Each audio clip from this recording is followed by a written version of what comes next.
전반적인 경제 성장을 이루긴 했지만 이게 과연 질적 전환으로 이어졌는지에 대해서까지 답을 못 갖고 있는 것 같아요. 인도를 한 번이라도 다녀오신 분들은요, 양극단으로 나뉩니다. 대단히 좋아하시는 분이 있는가 하면 그 상당수의 많은 분들이 인도에 대해서 굉장히 부정적으로 이렇게 말씀들을 하시거든요. 실제로 사회의 구석구석을 보면 아직 미진한 구석들이 너무 많고, 우리 입장에서 보면 좀 더럽고 환경이 제대로 갖춰져 있지 않은 부분들이 많이 있거든요. 그러다 보니까 이제 그렇게 말씀들을 하시는 거고요. 소비 시장으로서의 인도는 현재는 인도 소비 시장 규모가 2.2조 달러 정도 되거든요. 5년 6년 후면은 5.2조 달러 정도 되는 걸로 여러 기관에서는 예측을 하고 있습니다. 한 2.5배 정도 성장하는 거잖아요. 네. 동일한 시기에 중국은 그 똑같은 기관들의 평가를 보면은 약 한 30%에서 40% 사이 정도 올라가는 걸로 돼 있거든요. 그러니까 이제 막연하게 누군가가 가서 인도의 특정한 어느 부분을 보고 얘기하는 것과 네. 그다음에 경제 전문가들이 바라보는, 그리고 기관들이 바라보는 전망은 조금 다를 수밖에 없다. 압권 시작합니다. 이주호 기자고요. 권순우 기자입니다. 네, 오늘은 저희가 2000년대 이후부터 한 20여 년간 중국의 성장과 함께 전 세계가 크게 성장을 했었다고 친다면 예. 이제 중국을 우리가 뭔가 공급망에서 배제해야 될 때 우리는 어디와 함께 해야 되느냐에 대한 고민이 많지 않습니까? 선택의 여지가 별로 없죠. 어디입니까? 인도죠. 네, 그래서 저희가 그냥 대충 사람 있는 것만 봐도 몇 명씩 살고 있는지 보라고요. 네네. 그러니까 뭐라도 팔아야 되는데 네. 살 사람이 있어야 될 거 아니에요. 그래서 오늘 제목이 우리 옛날에 많이 썼던 그거 있잖아요. 한 명 14억 인구에게 한 명당 뭐 볼펜 하나씩만 팔아도. 그러니까. 근데 어쨌든 뭐 중국에다 볼펜 열심히 팔았고 네. 우리 이만큼 성장했고 근데 이제 안 산다는 거 아니에요. 그러니까요. 그럼 남은 데가 뭐 아프리카 가서 볼펜을 팔 거예요. 그건 어려우니까. 그래서 인도 얘기를 좀 해보려 그러는데 오늘은 전 그것도 좀 궁금해요. 우리 글로벌 강대국 중에 네. 트럼프하고 지금 안 싸우고 있는 데가 아직 인도밖에 없어요. 맞아요. 중국 싸우죠, 러시아 싸우죠, 유럽 싸우죠, 네. 뭐 미국. 얼마 전에 둘이 만났잖아요. 그죠. 근데 뭐 일론 머스크 먼저 만났다는 거예요. 네. 그렇죠. 일론 머스크를 왜 먼저 만났는지 오늘 신 대표님께 한번 여쭤보시죠. 자, 그래서 오늘은 그 인도에서 실제로 이제 그 무역과 혹은 그리고 컨설팅, 인도와 관련된 무역 컨설팅을 하고 계시는 신시열 대표를 모시도록 할 텐데 이분이 예전에 이제 CJ 오쇼핑 인도 법인장 내수시장 전문가시죠. 그렇죠. 예. 하셨기 때문에 인도 사람 좋아하는 거 뭔지 다 알고.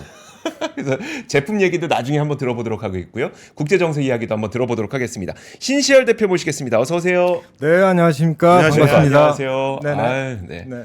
인도 어쩌다가 인도와 연을 맺게 되셨습니까?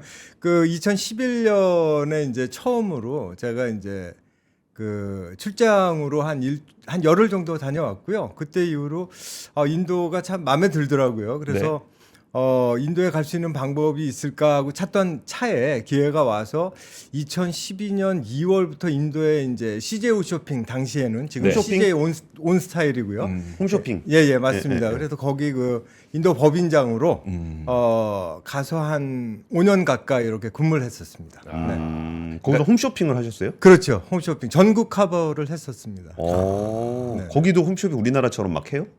그렇죠. 예, 똑같이 그 스튜디오를 저희가 두고 네. 홈쇼핑 한국에서 하는 것과 마찬가지 방식으로 진행을 했었습니다. 그 신 대표님 제가 이렇게 사전 지식이 없어서 네네. 좀 조심스럽게 여쭤보는데 네. 우리나라 홈쇼핑 회사들이 동남아 갔다가는 되게 네. 쓴맛을 보고 철수를 했는데 인도에서는 좀 어땠어요?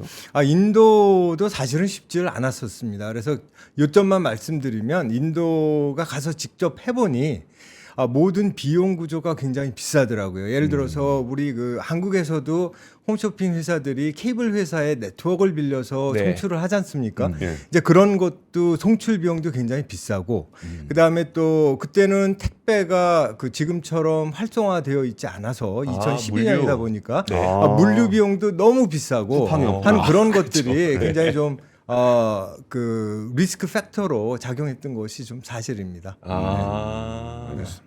자, 이제 저희가 본격적으로 이제 인도의 이야기를 한번 들어보도록 할 텐데 저는 사실 인도 하면은 그냥 이미지만 갖고 인도를 바라보기에는 뭐 굉장히 커진 큰 국가긴 하지만 네. 뭔가 이렇게 아직은 그래도 약간 개발도상국과 같은 그런 느낌이 있고 그런데 인도에 한 번이라도 투자해 보신 분들은 오히려 수십 년 동안 주가가 상승하는 국가. 제 이런 식으로. 제 와이프가 예. 연금을 인도 펀드를 들었어요. 원래 연금 계좌 안 열어보잖아요. 네. 그래가지고 예. 대박이랐어. 아, 인도가 계속 올라요? 그냥 요점만 말씀드리면 전 세계 증시 시장 중에서 20년 동안 그 수익률 기준으로 해갖고 계속 1, 2등을 다툰 시장이 인도 시장입니다. 그래서 모르시는 분들이 사실은 너무 많지만 네. 실제로 팩트는 수익률 기준으로 따져보면 인도 시장은 20년, 15년, 10년, 7년, 3년, 5년 모든 것이 1, 2위를 계속 수익률로 다퉜던 데고요. 굉장히 제 주위에도 재미를 보신 분들이 그동안에 많이 있었습니다. 알겠습니다. 근데 저는 아까 처음에 오프닝 때 말씀드렸던 건데 네. 네네. 이게 그 이름이 거론되지 그러니까 트럼프 대통령 입에서 이름이 거론되지 않는 나라들이 되게 궁금해요. 왜냐하면 이름이 거론되는 나라들은 이게 이제 대충 뭘 가지고 하는지가 보이잖아요. 네. 이름이 거론되지 않는 나라가 궁금한 이유는 대표적으로 한국이란 말이에요. 그렇죠. 그러면은 이게 분명히 한 대 맞을 것 같은데 곧 올 텐데 언제 올지 모르겠지만. 그리고 이제 옆에서 막 누구 때리고 막 그러고 있으면 난가? 무역 흑자국 난가? 네. 나도 이거 아닌가? 근데 그 강대국들 중에 인도는 말이 없어요. 맞아요. 그럼 미국이랑 인도, 트럼프랑 모디 총리의 관계는 좀 어떻습니까? 이전 지금 트럼프 행정부 2기가 들어섰지 않습니까? 그런데 그 이전부터 1기 때부터 트럼프하고 모디는 뭐 브로맨스 관계다라고까지는 뭐 얘기를 하기는 좀 힘들겠지만 그래도 원만하고 좋은 관계를 가져갔던 것이 사실이고요. 관계는 괜찮습니다. 그래서 그런 맥락에서 봤을 때는 인도 모디 총리와 트럼프의 관계는 개인적으로 좋다 나쁘다 전 좋다고 보고 있고요. 네. 다만 지금 지난 3년의 그 교역량을 기준으로 해서 이제 미국하고 인도를 바라봤을 때 미국 입장에서는 적자, 그 다음에 그 인도 입장에서는 흑자. 네. 그게 한 450억 불 정도 되거든요. 네. 그게 우리 돈으로 계산하면 뭐 한 5조 정도 되는 거죠. 거기 흑자? 예, 그러니까 인도 입장에서는 흑자고 미국 입장에서는 적자. 적자인 거죠. 우리 비슷하다니까. 그래. 저기 막 저러고 있으면 난가? 비슷해요. 흑자고 관세 매기면 난가? 근데 인도 그러니까 우리는 좀 약간 좀 위축되는 게 있어요. 네. 근데 인도는 크단 말이에요. 그죠? 근데 인도에서도 분위기가 난가? 막 이런 느낌들을 받아요. 어떤 느낌이에요? 나도 뭐라도 좀 갖다 줘야 되는 거 아닌가? 이런 거. 아니 그러니까 이제 미국하고 인도 관계에서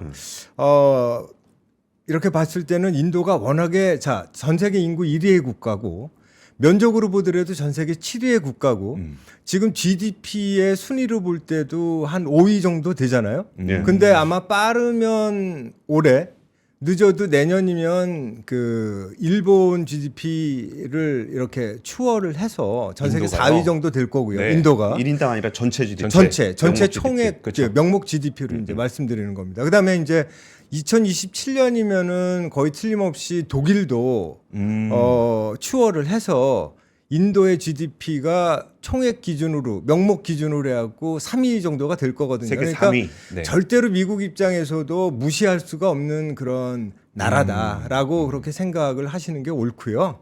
그런 맥락에서 봤을 때는 하여튼 조금 전에 제가 말씀드렸던 무역 적자가 한 450억 불 정도 미국 입장에서는 된다고 그러지 않았습니까? 네. 그런데 이제 트럼프 행정부가 들어섰으니까 반드시 이제 그 무역 적자 문제를 해소하기 위한 관세를 이제 얘기를 할 것이고 네. 그렇게 그 전에 얼마 전에 보니까 이제 인도가 먼저 성의 표시를 했습니다. 평균 관세율을 갖다 한 2% 포인트 정도 내렸거든요. 했네. 네. 그러니까 난가 생각했네. 그렇죠. 네. 그러니까 인도가 사실 수입 관세를 굉장히 높게 가져가는 국가인데 전체적으로 봤을 때 전체적으로 맞습니다. 그런데 예. 그걸 낮춘 거죠. 그렇죠. 평균 관세율을 네. 갖다가 기존 13%에서 11%로 내렸습니다. 2% 포인트. 아무리 인도라고 해도 이 정도 성입 관세는 먼저 해야 됩니다. 근데 참 네. 저는 인도라는 나라를 보면 참 신기한 게 봐요. 중동 옆에 있잖아요. 네. 근데 인도는 이란 편일까 이스라엘 편일까에 아무도 관심이 없어. 누구 편이에요? 그리고 이거 연결해서 드릴게요. 네. 중국이랑 되게 사이가 안 좋다. 거기 뭐 지역에서 도끼를 들고 싸웠네 막 그런 몽둥이로 얘기들 막 싸웠네 나오는데 군인 싸웠죠. 군사훈련을 같이 한대. 그렇죠. 아까도 잠시 그 얘기가 나왔을 때 말씀을 드렸지만 인도의 외교 노선을 그냥 한마디로 표현하면 비동맹 다자주의다. 그 비동맹 다자주의가 도대체 어디서 우리가 알 수가 있냐? 예를 들어 이런 거죠. 그 인도는 쿼드에 속해 있잖아요. 네. 미국, 일본, 호주, 인도. 네. 쿼드가 군사 훈련을 하는 게 이제 말라바르 훈련이라는 게 있습니다. 매년. 네. 거기에도 참여를 하면서 동시에 그거는 중국을 러시- 견제하는 군사훈련. 그렇죠. 그렇죠. 중국하고 러시아를 견제하는 군사 훈련이죠. 네. 근데 동시에 인도는 러시아하고 중국이 주관하는 보스토크라는 군사 훈련도 동일하게 참여를 하고 있거든요. 이게 잠깐만. 이게 참 신기하잖아요. 잠깐만. 제가 이제 이게 우리 이렇게 세 명 있어요. 네네. 제가 저랑 이제 신 대표님이랑 같이 만나서 우리 권 팀장을 좀 뭘 어떻게 해야 돼? 조절해야겠어. 권 팀장 너무 마음에 안 들어. 막 이러는데 제 또 여기 가서는 우리 신 대표 요새 안 되겠어. 신 태도가 대표 너무 불량해지셨어. 이러고 있다는 거잖아요. 제가 제가 심지어 신 대표님하고 저는 이조가 그러고 다니는 걸 알아. 그런 거죠. 그런 어. 관계가 그런 일들이 실제로 벌어지고 있는 겁니다. 근데 저는 신기한 게 뭐냐면은 네. 박쥐 같아 보일 수 있잖아요. 네. 여기부터 저기부터. 근데 그런 느낌이 안 나요. 네. 인도는. 그 이유는 조금 전에도 얘기를 했지만 영토도 크고 GDP도 크고 앞으로 성장 가능성도 크고 하다 보니까 무시를 할 수가 없는 거죠, 한마디로. 예, 저는 그 이유가 있다고 봅니다. 그러니까 이게 그 GDP 규모도 그렇고 구매력도 그렇고 앞으로의 성장 가능성에 대해서도 그렇고 강대국들조차 여기가 너무 커지고 있다 보니 네. 이런 행동을 함에도 불구하고 뭔가 강력하게 뭔가를 하기 어려운 그런 상황인 건가요? 예, 맞습니다. 예. 근데 저는 그걸로는 설명이 안 되는 것 같은데 네. 커서 안 싸우는 거면 중국이랑 안 싸워야죠. 미국이. 근데 그렇진 않죠. 네. 인도도 크잖아. 네, 네, 그렇죠. 근데 안 싸워. 거기에 대해서는 글쎄 충분한 답변이 되겠는지는 모르겠습니다만은 저는 이렇게 생각합니다. 지금 현재 전 세계는 그 러시아 우크라이나 전쟁 이후로 특히 한 3년 4년에 걸쳐 갖고 기존의 자유 경제 혹은 무역이라기보다는 블록 경제가 형성돼 있다고 저는 보거든요. 네. 근데 그런 맥락에서 봤을 때는 러시아하고 중국 같은 경우에는 미국의 분명한 적국이거든요. 네. 사실은. 네. 근데 그런 면에서 봤을 때 또 반대로 인도는 미국의 친구. 왜? 자유민주주의의 보고. 네. 대표적인 지금 유권자 숫자만 작년에도 이제 총리 선거, 총선 선거가 있었습니다만은 대략 한 9억 명을 훌쩍 상회하는 유권자 숫자가 있거든요. 네. 그 민주적인 절차가 확실하고 분명하게 진행되고 관철되는 나라가 인도다 보니까 그런 면에서는 미국하고 잘 통할 수밖에 없는 거죠. 그치 가장 큰 민주주의 국가. 그럼요. 그런 것이 저는 있다고 생각합니다. 그러면 제가 좀 까칠하게 하나 여쭤보겠습니다. 아, 그럼요. 예. 제가 느끼는 인도는 전 세계에서 가장 큰 민주주의 국가예요. 너무 커. 네. 너무 큰 자유민주주의 국가이기 때문에 말을 안 들어. 통제가 안 돼. 네. 그래가지고 그 여기도 메이드 인 인디아 같은 걸 필두로 해갖고 제조업과 관련한 부활 정책들을 꽤 오랫동안 해왔잖아요. 네. 그러면서 하는 얘기가 이제 저도 이제 국내에 있는 저 해외 비즈니스 하시는 분들 얘기를 들어보면은 주정부가 하라 그랬는데 지방 정부가 안 해줘. 맞아요. 그리고 여긴 민주주의이기 네. 때문에 무시가 안 돼. 네. 그리고 지방 정부가 하라 그랬는데 거기 족장님이 안 해줘. 네. 족장님인지 이장님인지 그 표현은 잘 모르겠는데 그런 부분에 있어서 그 부분들을 인도 정부는 굉장히 강한 리더십을 가지고 제조업이라든지 IT 산업이라든지 그런 걸 육성하려고 꽤 오랫동안 노력을 했었잖아요. 네. 그러면서 전반적인 경제 성장을 이루긴 했지만 이게 과연 질적 전환으로 이어졌는지에 대해서까지 답을 못 갖고 있는 것 같아요. 네네. 여기에 대해서 좀 이렇게 업데이트를 해보면 좀 어떤 상황입니까? 우선 그 최근에 이제 인도에 대한 관심이 뭐 정치든 사회든 경제든 관심이 많아지면서 인도가 지금 벌이고 있는 여러 가지 일들, 예를 들면 이제 그 우리 권 기자님 말씀처럼 제조업에 그동안에 신경을 많이 썼대는데 제대로 돌아가고 있는 거야.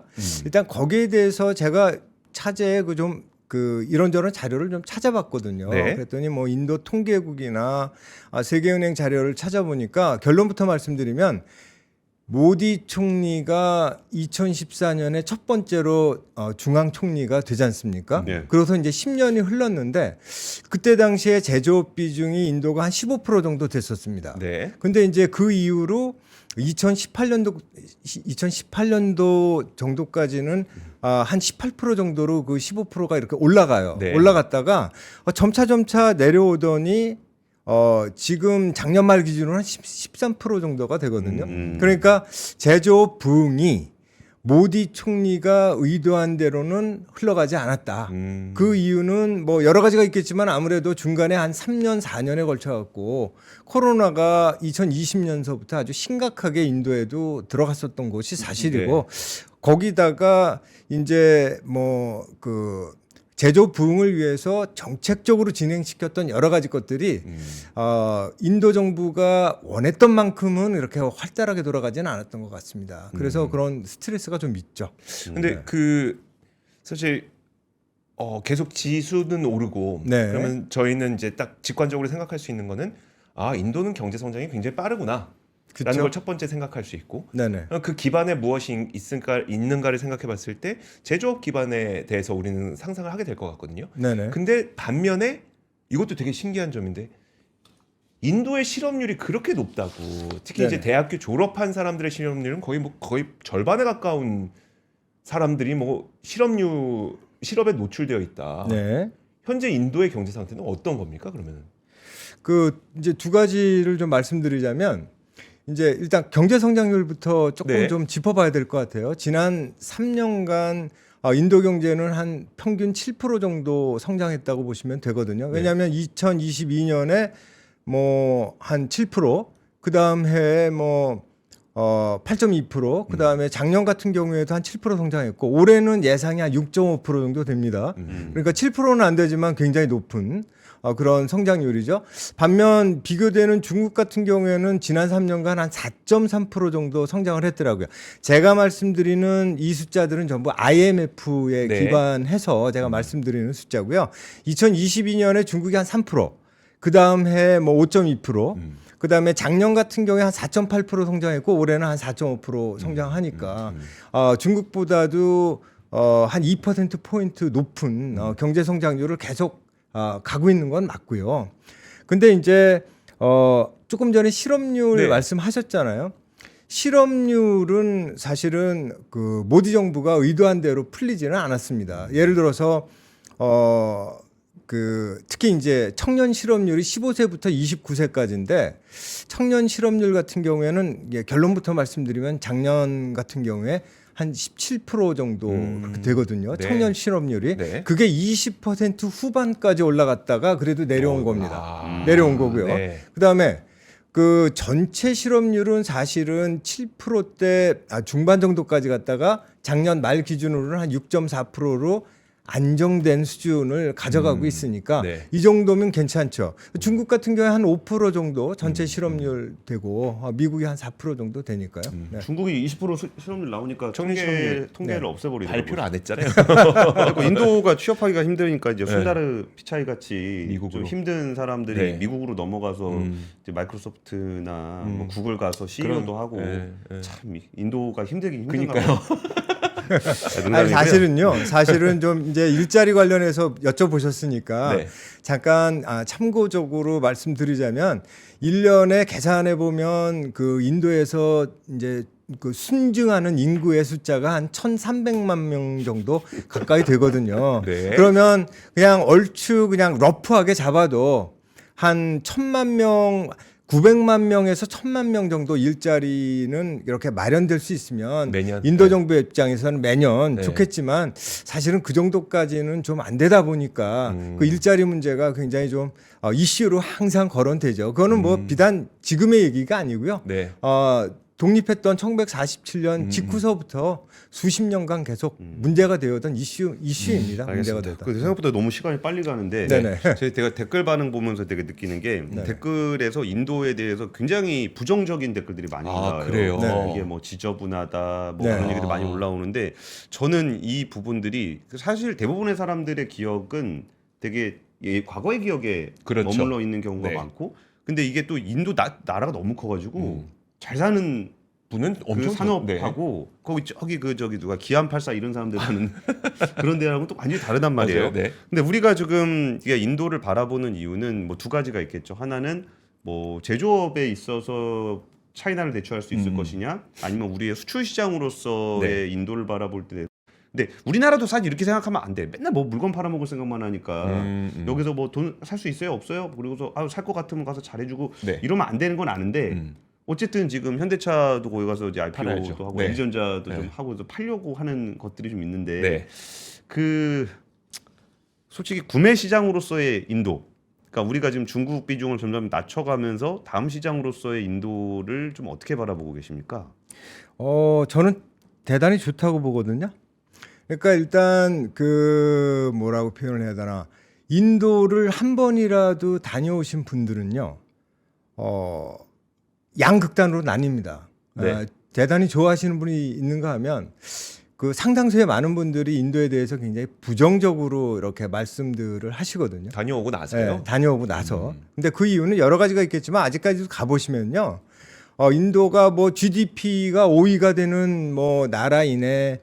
그 다음에 뭐가 어떻게 좋네 하고 얘기는 뭐 제가 드립니다만, 실제로 사회의 구석구석을 보면 아직 미진한 구석들이 너무 많고, 그 다음에 이제 아직도 좀 우리 입장에서 보면 좀 더럽고 네. 불결하고 아직도 환경이 제대로 갖춰져 있지 않은 부분들이 많이 있거든요. 그러다 보니까 이제 그렇게 말씀들을 하시는 거고요. 지금 방금 전에 이제 여쭤보신 소비 시장으로서의 인도는 제가 이제 굉장히 밝게 본다고 말씀드렸잖아요. 이유는 이제 전부 숫자의 기준에서 말씀을 드리자면, 현재는 인도 소비 시장 규모가 2.2조 달러 정도 되거든요.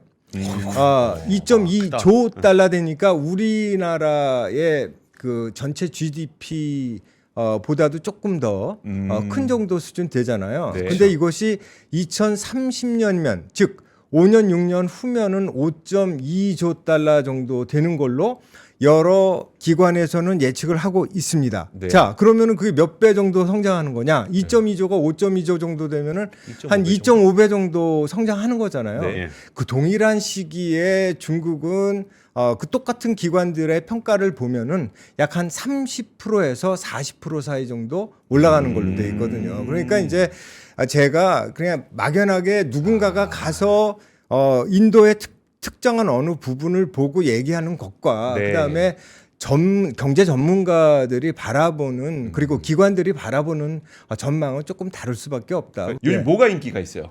지금으로 봤을 때는 최근 이렇게 보니까 우리나라에서 잘 나가는 상품들에 대한 수요는 인도에서 있다. 그럼 그게 뭐냐? 네. 대충 보면은 저같이 이제 FMCG, 뭐 소비재 시장을 바라보는 입장에서는 화장품이나 네. 식품 중에서도 뭐 흔히 많이 거론되는 뭐 대표적인 라면이나 뭐 김밥이나 떡볶이 그런 것도 있겠습니다만, 건강기능식품 같은 것들도 많이 찾거든요. 이를테면 인도에 있는 인도 바이어들이 종종 저한테 이제 얘기를 하고, 네. 그다음에 한국 시장에 바라는 것 중에는 슈퍼푸드 너 있냐, 한국 시장에서 잘 나가는 슈퍼푸드가 뭐가 있냐 하고 그렇게 얘기를 하면 제가 네. 뭐 콜라겐을 중심으로 한 뭐 이너뷰티 상품이라든지 그런 여러 가지 것들을 많이 얘기해 주거든요. 콜라겐 같은 경우는 사실은 얼굴에 바르기도 하지만 네. 실제로 저희가 이제 경구용으로 이제 먹기도 하지 않습니까? 네. 뭐 그런 것부터 시작해갖고 여러 가지가 있죠. 그다음에 최근에 이렇게 보니까 우리나라가 이제 그 10수년 전서부터 특히 이 얼굴 미용, 네. 성형의 천국으로 알려져 있다 보니까 기술도 좋고 예. 피부 관리 기기, 뭐 레이저 그 피부 미용 관리 기기라든지 이종기자 되게 좋아하잖아요. 예, 네. 그런 것들이 굉장히 좀 어필을 하고 있는 것 같더라고요. 우리나라 미용기기도 그러면 인도에서 굉장히 좀 인정을 받고 있어요? 예를 들면 이런 겁니다. 어떤 그 인도 바이어가 보니까 네. 뉴델리에서 회사를 크게 하고 있는데 네. 어떤 회사를 하고 있냐? 방판 회사를 운영을 하고 있더라고요. 방문 판매? 예, 방문 판매. 근데 네. 어떤 방문 판매냐면은 직원들, 특히 여직원들을 인도의 그 부유층 집에 네.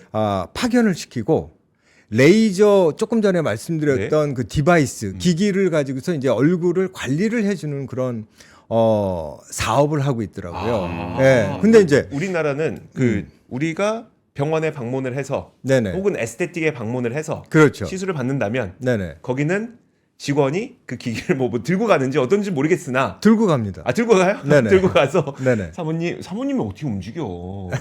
인도 부유층 사모님이 어떻게 움직여? 네네, 그런다는 그렇죠. 거예요? 네네. 그렇다 보니까 이제 자 보십시오. 이제 얼굴을 예를 들어서 레이저로 피부 관리를 받는다. 그러면 그냥 쉽게 이렇게 저렇게 얘기하다 보면은 40분에서 1시간은 금방 지나가거든요. 그렇죠. 근데 이제 주목할 부분이 뭐가 있냐면 피부 미용 관리를 하는 것도 하는 거지만 실제로는 그 앞뒤로 얘기를 계속 진행을 하면서 네. 대화를 주고받으면서 이제 그 화장품 좋은 게 뭐가 있냐. 왜 피부 미용 관리를 하고 난 다음에는 화장품을 사야죠. 또 사서 관리를 계속적으로 해야지. 바르고 네. 관리를 해줘야 되거든요. 이제 네. 그런 부분들이 어필이 되다 보니까 한국의 이제 화장품들이 좀 많이 팔릴 수 있는 여지가 있는가 하면 네. 또 그렇게 하다 보면 그러면은 또 그 바르는 것도 바르는 거지만 네. 화장품도 화장품이지만 몸에 좋은 건 또 뭐가 있습니까? 해서 이제 건강기능식품 아까 말씀드렸던 슈퍼푸드 같은 것들이 거론이 되고 팔리는 거죠. 그렇게 찾더라고요. 우리나라에서 좀 많이 나가 있어요. 그쪽으로도. 예, 어떤 그러니까 이제 뭐 건강기능식품이나 미용기기나 이것도 어느 정도 이렇게 제가 아는 거 정도는 뭐 코웨이 정수기가 말레이시아에 많이 나가 있다. 네. 그리고 인도에는 뭐 스마트폰이나 자동차도 한 3위, 2위 네. 하고 있으니까 그런 걸 알고 있는데 한국의 미용기기가 인도에서 여태까지는 많이 나가지 않았습니다. 예, 최근에 들어와서 문의가 이렇게 들어오는 그런 상태고요. 제가 알고 있기로 피부 미용 관리에 많이 나가 있지는 않습니다. 근데 부유한 분들은 예나 지금이나 자신을 꾸미는 데에는 돈도 많이 쓸 거고 시간도 많이 쓸 것 같은데 그럼 과거에는 좀 어떻게 해왔었는데 요즘에 이제 그런 미용 의료기기 쪽에 관심을 많이 갖게 되는 아무래도 건가요? 가처분 소득이 늘어나기 전에는 네. 피부 미용 관리를 그 신경을 많이 쓸 수가 쓰기가 어려웠었겠죠. 근데 최근에 와서는 인도의 부유층은 이렇게 저희들이 상상하는 것보다 훨씬 부유층들이 많습니다. 굉장히 많습니다. 특히 이제 인도는 대표적인 양극화 사회거든요. 그러니까 부자는 굉장히 부자고 네. 가난한 분들은 가난하기 때문에 그 부유층을 대상으로 한 여러 가지 그 상품 뭐 화장품이라든지 건강기능식품이라든지 부유층들이 원하는 상품에 대한 수요는 많이 있다. 그래서 제가 봤을 때는 그냥 그 인도 사람들이 찾는 한국 제품들은 크게 부유층을 대상으로 하든지 네. 아니면 그 반대로 그 이제 박리담회로 팔든지 둘 중에 하나를 가야지 그 어중뛰게 가서는 안 될 것 같습니다. 네. 아니 뭔가 그러니까 저 시간이 너무 없어가지고 네네네. 사실 궁금한 게 그때 중국에서 K-뷰티가 한때 엄청 인기를 끌었던 때가 있었고 네. 그러니까 요즘에 우리가 좀 이쪽이잖아 저희 우리 아컨팀이 눈여겨보는 게 이게 하드하고 무거웠던 산업들 중심으로 한국 경제가 이루어져 있는데 소프트 파워 쪽에 있는 제품들이 좀 우리나라 전체 수출에 더 큰 비중을 차지할 수 있을 것인가? 그게 네. 결국 화장품, 미용기기 뭐 이런 쪽이잖아요. 그렇죠. 근데 인도 시장이 앞으로 우리의 그 화장품이나 미용기기 시장을 좀 넓혀질 수 있을 정도의 확장성을 보일 수 있을까요? 확실히 확장성이 저는 있다고 생각하고요. 그 이유는 조금 전에 말씀드렸던 소비 시장의 확대가 기존의 2.2조 달러에서 한 5조 달러 이상으로 네. 향후 5년 6년 사이에 클 거기 때문에 그렇게 생각하는 것이고요. 지금 우리 권 기자님 말씀에 따르면 그 제가 생각할 때 이렇습니다. 우리나라가 전 세계적으로 잘하는 게 뭐다? 제조업을 잘하잖아요, 네. 저희가. 근데 인도는 사실은 조금 전에 말씀을 들었다시피 제조업 비중이 아직까지는 뭐 한 작년 말 기준으로 13%대로 낮아져 있는 상태고 모디 정부의 뜻대로 안 움직여진 측면이 있기 때문에 향후에 그 제조업과 그리고 여태까지 나오지 않았던 인프라 개발에 대한 니즈 그리고 네. 원치는 아무래도 인도가 굉장히 많을 수밖에 없고 우리 한국이 잘하는 제조업에 대한 어떤 인도와의 어떤 협업 같은 거는 누가 뭐라 그래도 가능성이 좀 큰 분야라고 할 수가 있겠죠. 근데 결국은 우리가 중국이 성장하는 과정을 옆에서 보았을 때에도 네네. 중산층이 이제 급격하게 늘어나는 구간에서 좀 보편적인 상품들이 많이 팔리게 되고 그런 성장이 우리나라에도 큰 도움을 줬던 기억을 저는 갖고 있거든요. 네네. 앞서 말씀하셨던 것처럼 물론 인도에도 그 최상류층이 물론 인원 수는 굉장히 많다 보니까 그것도 하나의 시장일 수 있겠지만 결국 인도에서도 중산층이 많아지는 과정을 우리가 확인을 해야 그 소비 시장을 좀 더 기대할 수 있지 않을까라는 네네. 생각이 드는데 실제로 그 앞서 말씀해 주셨던 게 양극화가 많이 진행이 되고 양극화가 너무 심하다 보니까 네네. 중산층을 상대로 하는 어떤 그 소비를 우리가 기대해 볼 수 있느냐에 대해서는 좀 어떻게 생각하세요? 자, 중산층의 그 소비 관련해서는 일단 중산층의 숫자가 늘어나는지를 봐야 될 거 아니겠습니까? 제가 그 제 책 뭐 그 몇 년 전에 냈던 코끼리에 올라타라에서 인도 중산층의 숫자가 몇 명이나 되나를 네.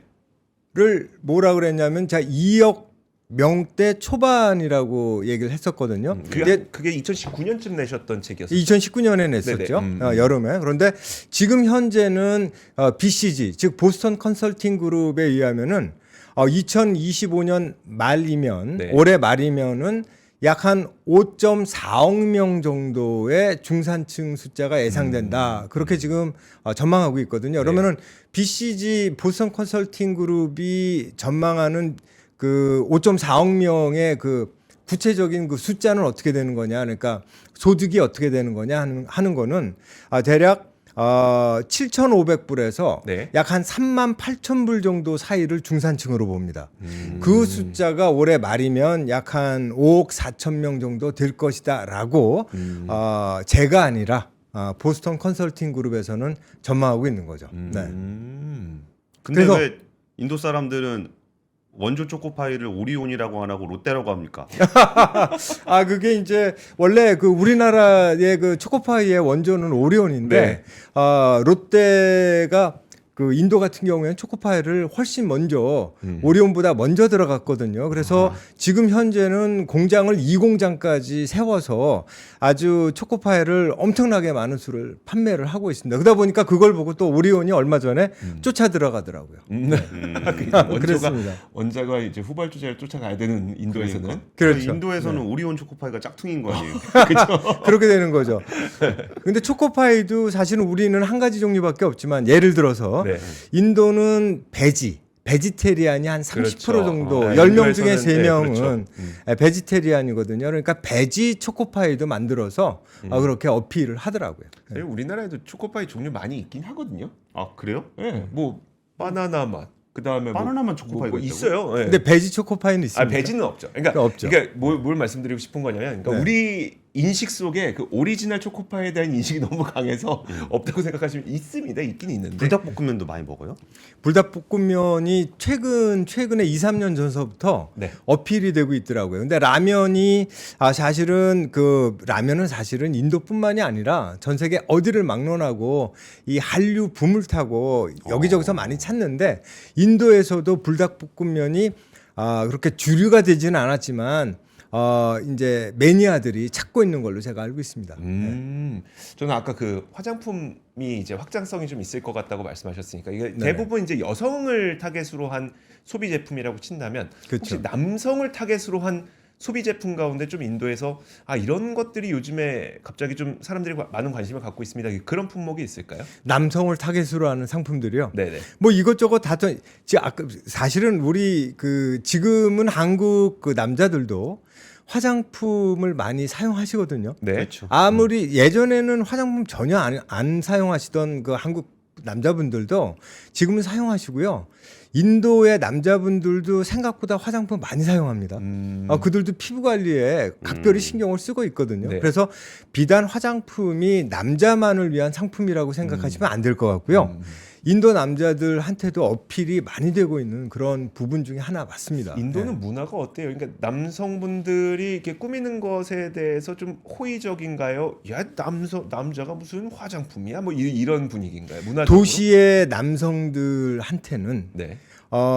그걸 자기의 몸과 얼굴을 꾸미지 않으면 그게 이상한 거죠. 어, 예, 그래요? 그렇다고 보시면 됩니다.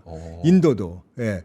지금 예를 들어서 뉴델리나 뭄바이의 다운타운에 이제 남자들 보면 멋쟁이들이 굉장히 많거든요. 그래서 그 유심히 보셔야 됩니다. 네. 알겠습니다. 전 사실 이거 여쭤봤던 게 네네. 탈모에 관심이 요즘에 많다고. 네.